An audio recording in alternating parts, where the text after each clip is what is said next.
What's up, everybody? I've been wanting to show you this for a little while, and a clip I just heard from the Her just confirms what people in top position think about any creator out there.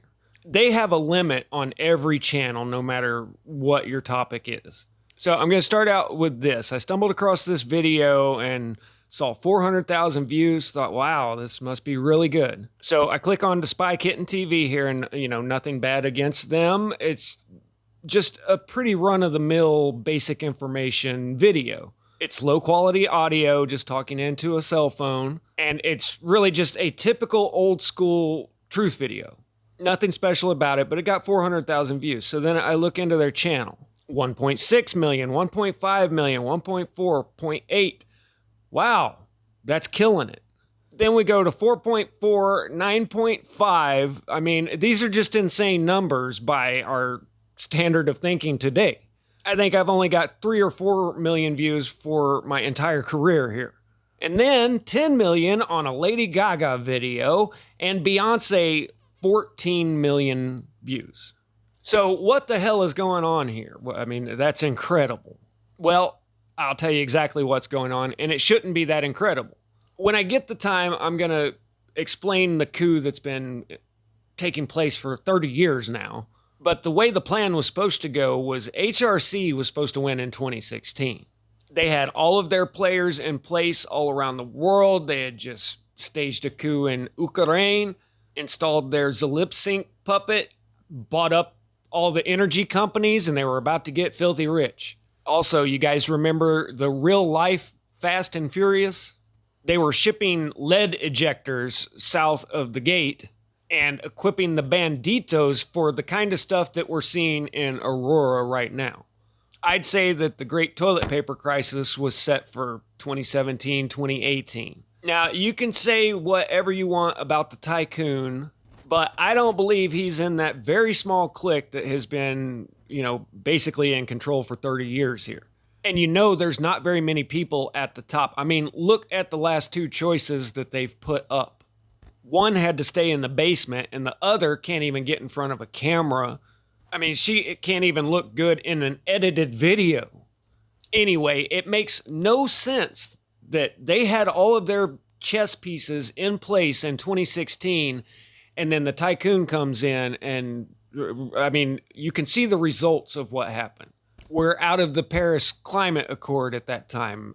They turned the drills back on, and we're energy independent. You can say whatever you want about him, but actions speak louder than words.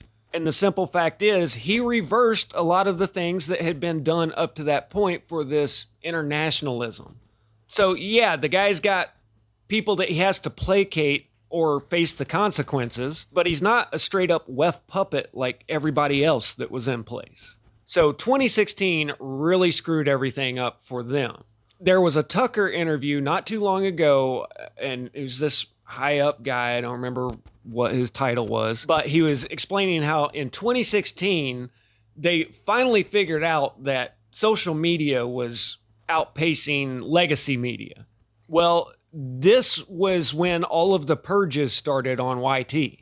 At first, they went after just the really big channels for a couple of years, and I'm sure you guys remember just every 6 months, none of the creators you were subscribed to would still have a channel. And I think they were going through and removing those big channels manually. I mean, as in you have to put a person on it. Then from 2018 to 2020, there's, every 2 months there was a new rules that you had to follow. And then they finally got the algorithm changed to where it's scanning for any of these independent takers out there. So here's what happened with Spy Kitten TV and why they've got millions and millions of views. They stopped uploading 6 years ago. That was 2018. Everybody's old videos just got grandfathered into this system. But when you upload new videos, then it gets scanned and you get categorized. Well, Spy Kitten stopped uploading videos. The most recent one was 6 years ago. So this channel never got downranked, and the videos that were already posted were still in rotation as normal. So this is seriously what any decent creator's channel would look like if they hadn't started shadow banning everybody. And here is a recent clip from her explaining this. The same rule has to apply, which is that there has to be a responsibility that is placed on these social media sites to understand their power. They are directly speaking to millions and millions of people without any level of oversight or regulation. And that has to stop. So this is an appointee candidate that has gotten 0 votes from anybody, saying directly that not only are they not going to uphold the First Amendment of the Constitution, they are going to actively suppress anyone out there with a thought and a voice that can't be controlled. She says this has to be stopped. So I'm telling you, every single channel on here that, they categorize to where, okay, we'll let this person get 5 subs a day, which is what they did to me for a few years. It's gotten a little better, but they are limiting every single channel of any category. Like, okay, we'll let the car and motorcycle guys get, 200,000. We'll let the financial guys get 500,000. We'll let Mr. Beast get 100 million. So everything looks like it's on the up and up. But you guys remember viral videos? Those don't exist anymore.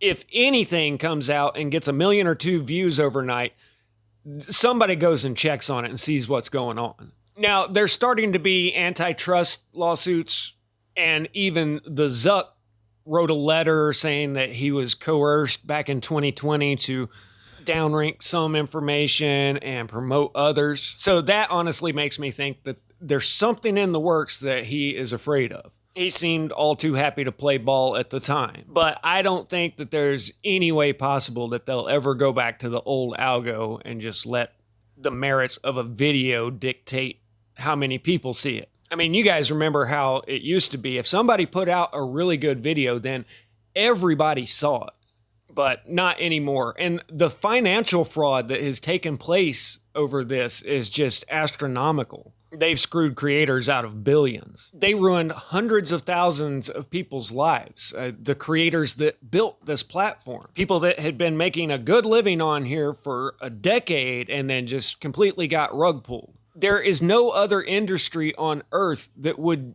get away with just arbitrarily firing hundreds of thousands of people for no reason. And then there was 0 recourse for the creators that got canned. I mean, you can't even get a hold of a human being to talk about it.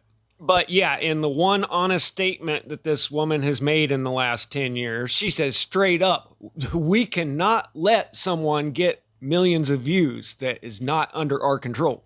You're supposed to swear an oath to uphold the Constitution, and she is directly saying that no.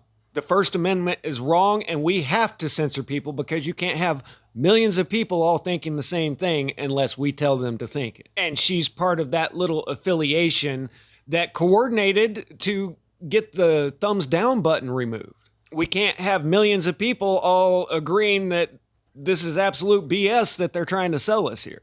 Anyway, this is why I try to stay away from politics, because it's infuriating and futile. That's why I gave up Twitter, because it's just wallowing in crap that I can do nothing about. And I went and did a job out by the National Forest where I didn't have any service. And after a few days, I realized, you know what? I feel better about life not even dealing with all that crap. Anyway, this is what any decent little channel would look like had they not started shadow banning anybody. Millions and millions of views, because there's hundreds of millions of people that will watch this content. But that has to stop. I know something that has to stop. Anyway, I'll catch you guys later. Static out.